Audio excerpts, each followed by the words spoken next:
Magandang araw na naman pong muli sa inyong lahat mga ka-vlog, boss, idol, regular viewer, silent viewer, at kasama na rin po ang lahat ng mga OFW.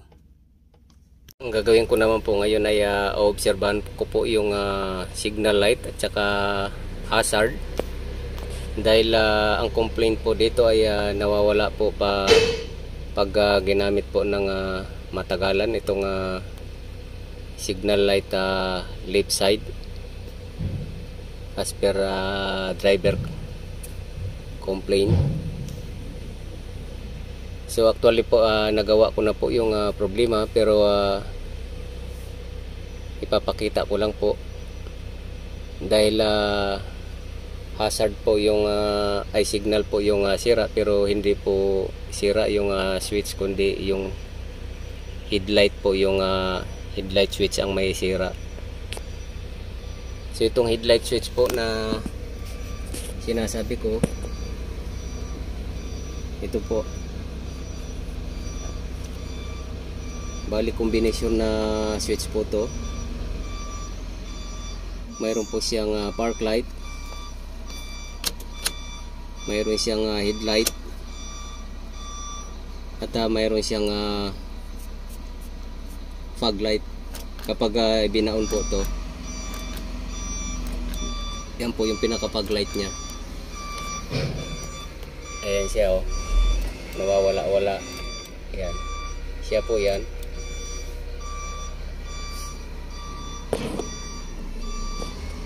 At ito naman yung combination switch.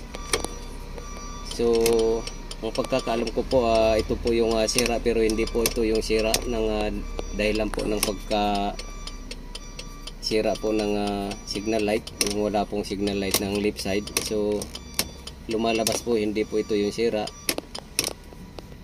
ito po yung may sira. So bakit nga pala ito po ay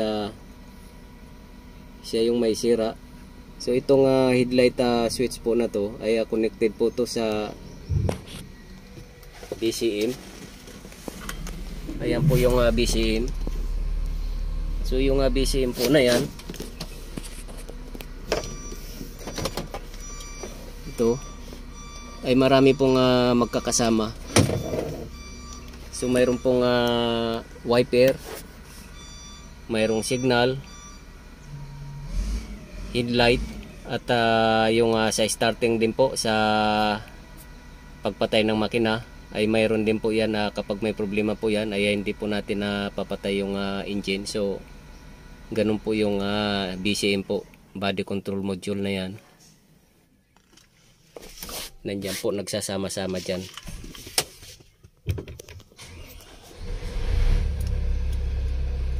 At dati po ay kapag ibinabad po yung signal light or hazard ay bigla-bigla na lang po humihinto yung left side na yan.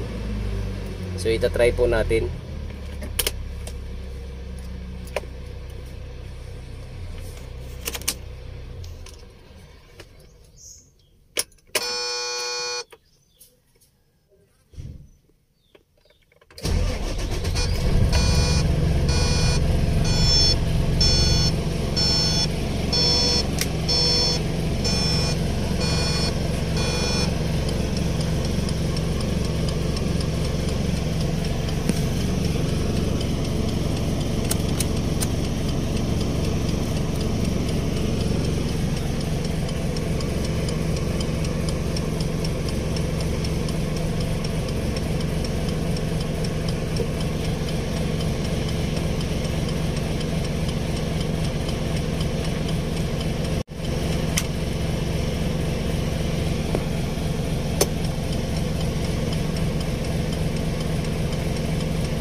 So kung napapansin po natin ay itong kaliwang side po ay mabilis po yung pitik niya.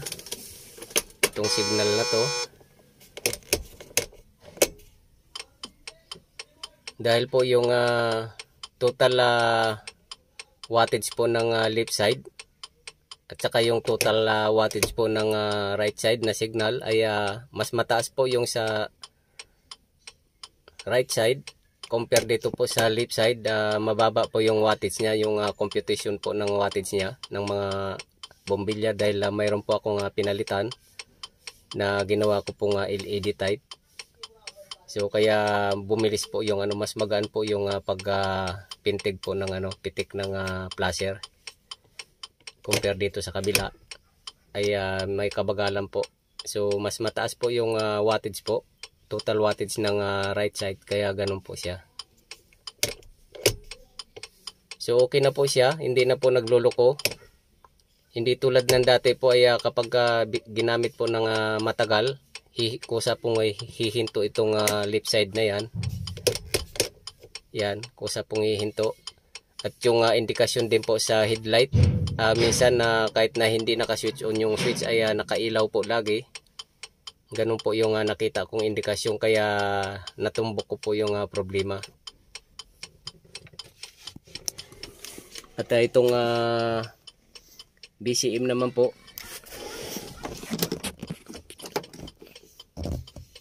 kaya katunayan na mayroon pang naka-disconnect dito na putol, at binalik ko na lang dahil tinisting ko po para malaman kung may problema itong left side wiring po na to na galing po ng DCM. So wala po siyang problema, kaya ngayon po ay ibabalik ko na siya.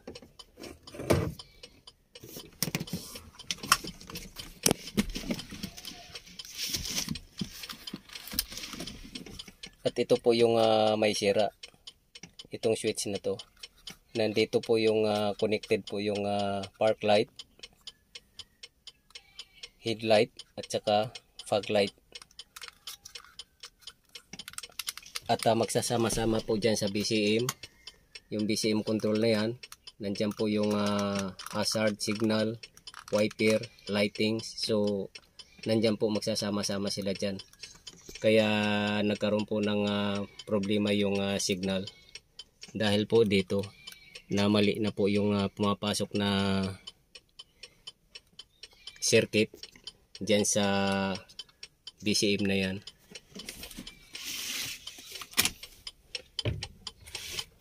Ayan po.